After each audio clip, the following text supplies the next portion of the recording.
to the call for the special session. First, it was the governor and now President-elect Donald Trump weighing in today, saying he wants Florida lawmakers back early, and it's all about immigration. Yeah, and it's set for just weeks before the regular lawmaking term begins. And tonight we're seeing major pushback from Florida's House and Senate leaders. Our Capitol reporter Forrest Saunders is getting the scoop inside on all of this, and he joins us now live from Tallahassee. Forrest, this really is the first time Governor DeSantis is experiencing any kind of pushback from lawmakers.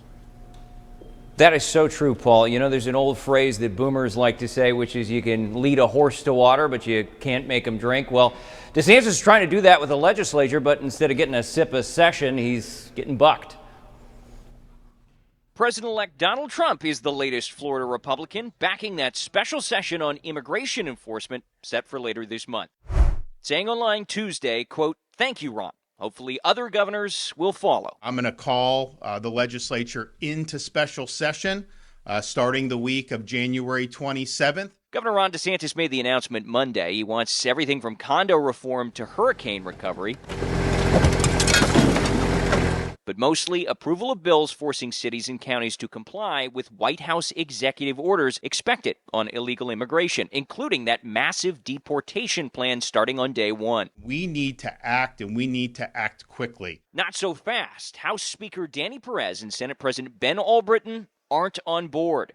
In a joint statement, they called the special session, quote, premature and irresponsible, wanting more time to process whatever comes from the White House, a rejection that now has lawmakers, even fellow Republicans, taking sides, some bucking leadership. I want us to be as aggressive as possible to make sure that we're delivering on the promise that we are going to crack down on illegal immigration. Others miffed the governor for a vague rollout. Urgency. What is the bill you want us to pass that is so urgent? Show me the bill. Senator Fine still plans to push bills repealing in-state tuition for undocumented and putting them at the back of the line for state college enrollment if a special session does gavel in.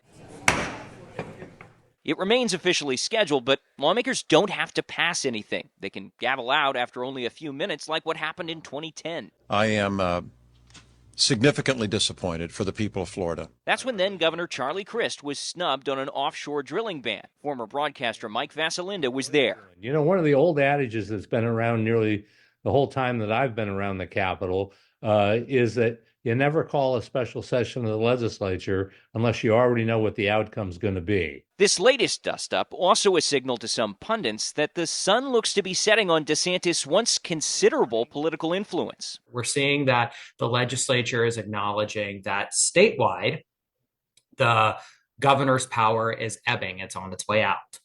Also, this comes on after a year in which the governor had a failed presidential campaign. Democrats, meanwhile, tell us it's a sign the days of red meat bills are coming to a close and real work is on the horizon for 2025. As long as they don't keep slinging socially divisive crap, we'll get along, we'll get stuff done, and it'll be great.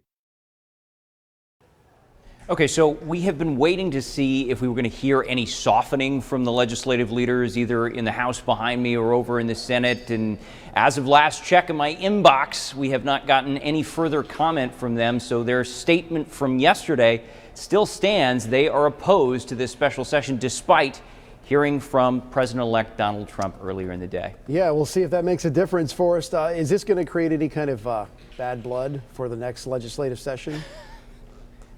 Yeah, it sure could. I mean, it definitely sets a tone here, Paul. I mean, it shows that the legislature is really flexing its political muscle, showing some of that autonomy we've been talking about over the last few years and whether or not we were going to see it. Well, it looks like we're getting a preview of what might happen during the regular session. So if these lawmakers want to go ahead and pass their big policies, they now have supermajorities to make them happen without the governor's influence. He does not have to be signing bills. They could override any vetoes. They are now testing the waters here, potentially. And we'll have to wait and see what happens during the regular session, which again starts in March.